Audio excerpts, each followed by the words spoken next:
Welcome back sa aking YouTube channel para sa mga first time na nanonood. Please click mo na yung Jerry's TV, Manila. Anyway guys, wala nang pumbayad to, libre lang. Tulong mo na lang din sa kapwa mo. Alright, thank you very much po.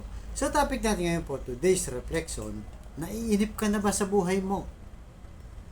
Feeling mo ba matanda ka na? Di ba? Lumalabo na yung mata mo, nangihina na yung katawan mo. Pero ganun pa rin ang buhay mo, walang nagbabago. May mga inaasahan kang blessing, may mga inaasahan kang mga achievement, pero hindi mo pa nagagawa.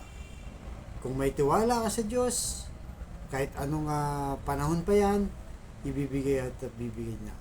So sa kwento kasi natin ngayon, itong si Sarah, na asawa ni Abraham, di ba? Pinangakuan siya, guys, na manganganak pa sa kabila ng 70 years old na siya.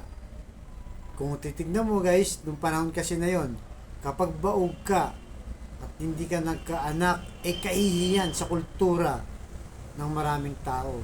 Kaya lahat ng babae noon gusto nila ay magkakaanak. Hindi na kagaya ngayon panahon natin guys.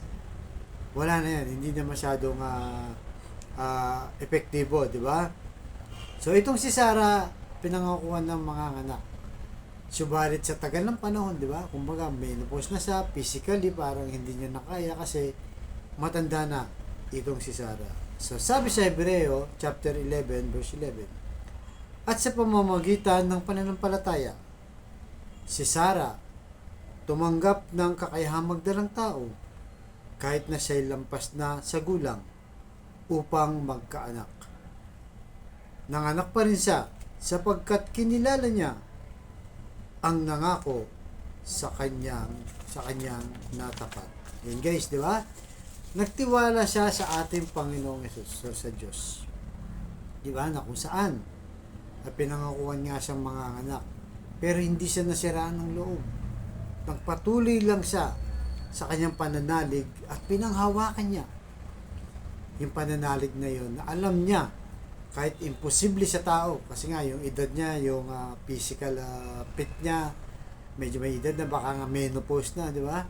Pero alam niya na walang imposible sa Diyos. So parang sa buhay natin ngayon guys, halimbawa, di ba, yung lagi nating dinadasal dito, na may karamdaman ka, stage 4 cancer na, malala na, or tinaningan ka na ng buhay, di ba?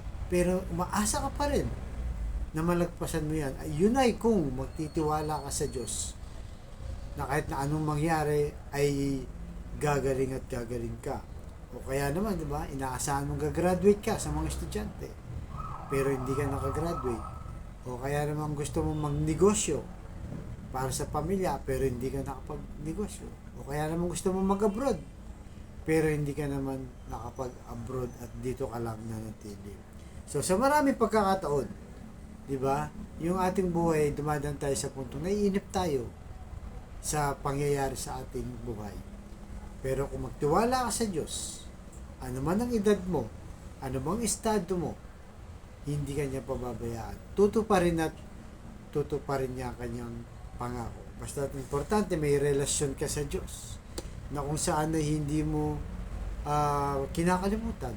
Una, di ba? Yung magdasal ka sa umaga, magdasal bago kumain, magdasal ka pag tulog mo, magsimba ka kada linggo o kahit na anong araw na may misa. Yun ang importante. At kumapit ka lang sa Diyos, huwag kang kakapit sa patalim.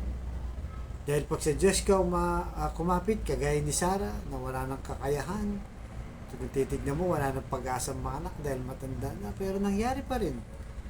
Dahil nangako nga ang Diyos ay isang tapat. Hindi kagaya natin tao guys, di ba? Pag tayo ay mga nangako, ay laging napapako. Kaya yun po laging ilagay natin sa ating isipan na sa kabila ng mga maraming pagsubok, komplikadong problema, komplikadong sitwasyon, di ba? Maghihiwalay na kayo ng asawa nyo, galit na yung nanay mo at tatay mo, yung anak mo iiwang ka na, at kung ano pang mga problema dito sa mundo, kumapit ka lang sa Diyos. Asahan mo, maayos at maayos din, at yung hinihingi mong blessing at mga solusyon sa iyong mga problema ay darating sa tamang panahon.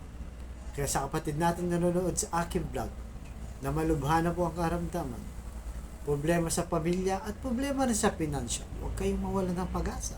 itong si Sarah. 90 na nung nagkaanak.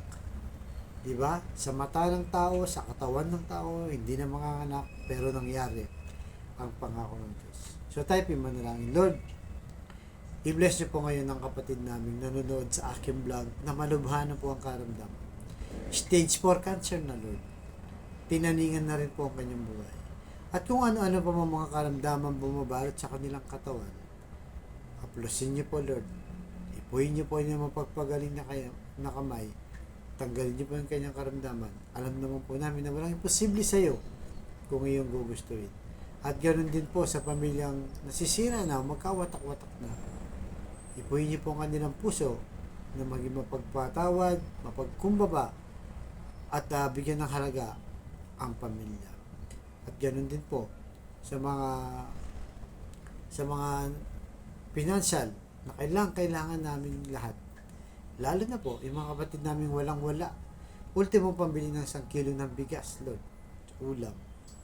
Iniisip pa. Pinoproblema ba kung paano itatawid po ang maghapon para sa kanilang pamilya.